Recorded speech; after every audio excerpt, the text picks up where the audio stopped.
Hello. So I don't post often anymore because I really want to post when I feel like there's something of importance. But I am going to try to make the effort, the intention to post more frequently. So I just had a really interesting session that reminded me that there's information out there that people really need to know right now that's helpful. And so I was working with somebody who is just recently entering into an awakening of sorts. Some people call it a spiritual awakening. Right now, I just call it an energy awakening.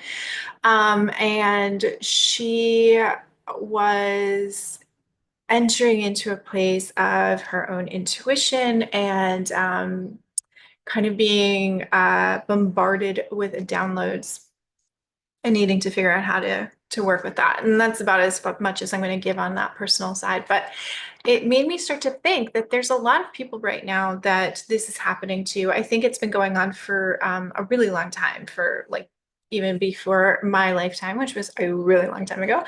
And so some of the advice that I can give is that before we really start to dive into opening more, because that can have like a lot of energy coming at us, we need to figure out how we're going to hold it. And the best way to really do that, and this is, information that's been in every single ancient text around energy, is that we have to develop a physical practice. Without a physical practice, we have no container, right?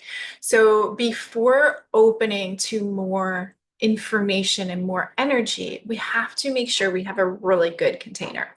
So the best container, and really the only container that we have, is our physical body. And so you need to figure out how to have a physical practice. I suggest always to have a movement practice, something like walking or running, something that's like a cardio-based practice, because it's very helpful to move that energy instead of having it stagnate in our physical forms.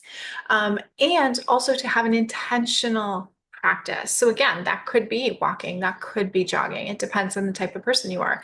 But to also have but to have a practice that's very intentional, very conscious, like yoga, like Pilates, because it slows us down. It makes us think about our physical body. It gives us a place where we have to learn patience. We have to learn technique. We have to integrate things within the physical form.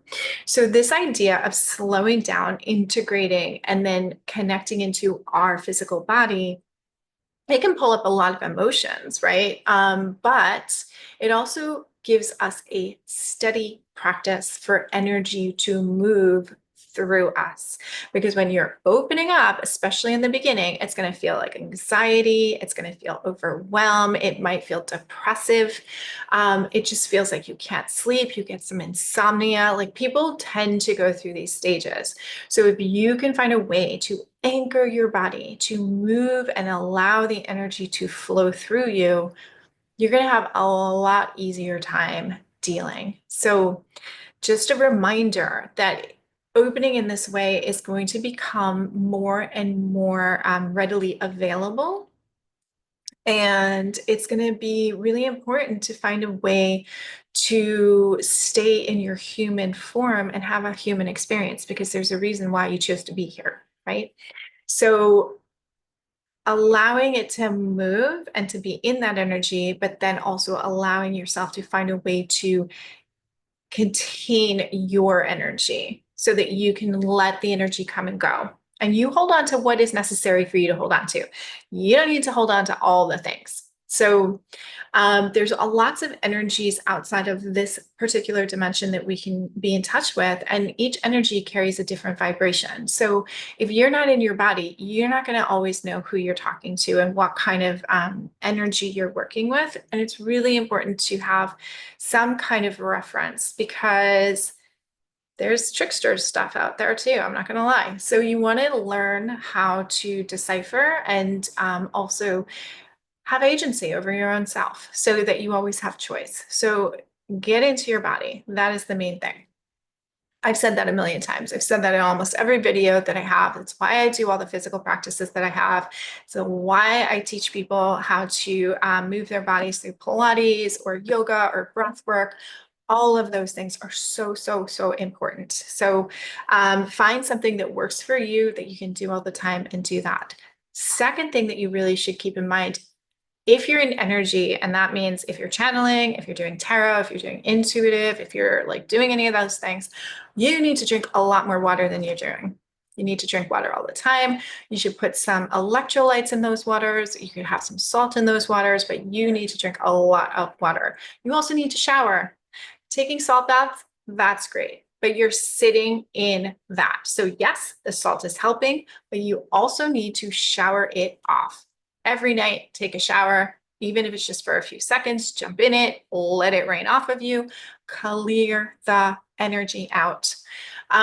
So that is definitely so, so, so important. And have an intention. Start to create a structure, put something into place, create your container. This is all about boundaries. Boundaries are not just about boundaries that we have with other individuals, other humans. Boundaries are how we create structure within ourselves. So our body is a boundary, our body is a container, and you need to start to have a relationship with it. And so that's really what I do all the time, is either through coaching or through being a Pilates instructor, breathwork groups. What I'm doing is really helping you to create containers for yourself. Like, love your container, love this thing that you have, know how to use it, know how to channel the energy, know how to let it pass through you. Learn how to hold on to what is helpful and let go of what is not. You have no responsibility to anybody but yourself, but you got to know who you are, right? So this is about making better choices and living a great life. There's a reason you chose to be human. Humans can have great experiences. You don't need to be pulled down into the negativity of the world all the time. Do we need to be aware? Yeah, we need to know that shit is happening. It is. But now what are you going to do? Right? So bring it back. Let's contain. Let's get into our bodies. Let's find a ground. Let's anchor. Go out, be part of the earth. The earth itself can help you to anchor your bodies and your energy, holding onto some rocks, not crystals, rocks from the earth. 2 palm-sized rocks. If you have them from the beach, even better, because again, water. So don't use crystals for grounding. Use just regular rocks that you find outside in the earth. Palm size. Don't go big. We don't need much, just palm size. So you can have something to hold that can help you ground your energy. All right. I think that's all for today. And yeah, I'll see what comes through over the next few days. And maybe there's another video I want to post. I didn't put on makeup. I didn't make my background all happy. So, but I felt it was important because I know a lot of people are starting to move through this place and they just don't quite know what to do with all the energy coming up. So feel free to reach out to me with questions, because if you guys are going through something and you're like, what do I do with this? Reach out to me. I will make another video and I will post it here. I'm happy to do that. I love helping people who are starting to go through this. I know it can be really rocky and challenging. When I first started really being more of a channel, less just like intuitive and like aware of energy, but more of a need of energy, like trying to come into me more. It did create a lot of anxiety. It created a lot of stress and it created like depression. It was really hard to have, just to focus in my daily life. And I luckily had support systems and people that helped me to move through this energy. And so I really want to be that for people who are going through it, because I know it's all fun. It is. The energy can be amazing and intuitive channeling, tarot, all of those things are amazing and so fun to be in. But for some people, it can be a lot. It can be a lot of downloads, especially if you're channeling and not just using tarot as a tool to choose to reach out to energy and to channel it into something. When you're able to download information, and it's coming to you, it can feel very overwhelming. So again, if you have questions, reach out. Otherwise, I will try to keep posting to sort of be a resource to help people who need it to walk down this path, because there's a lot of you out there and there's a lot more coming. So let's go through it together. Okay, I'll talk to you soon.